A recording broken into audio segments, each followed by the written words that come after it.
Hi, it's me again with Corel tips and tricks, and I just can't stop.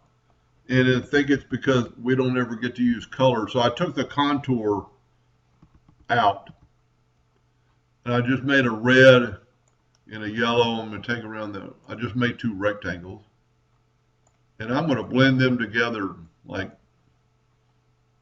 25 times. That's not enough. Let's go 50 times. That's pretty cool. Now take that color, go up to a range. I don't know if we have to break the blend apart, but I am.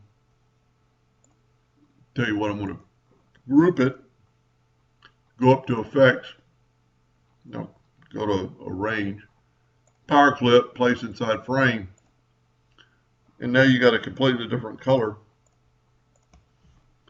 Move it over, put it to the back of the page, and you've got a totally different look. Now you would have to be careful what colors you use, because you've got a red on the back row, and you could probably still change that to a pink, and then take that pink and make it a different color blue. And you'd have I mean, if you're doing this for a sticker for a kid, I think that'd be pretty cool. Anyway, just playing around. Hope that helped. Thank you for watching.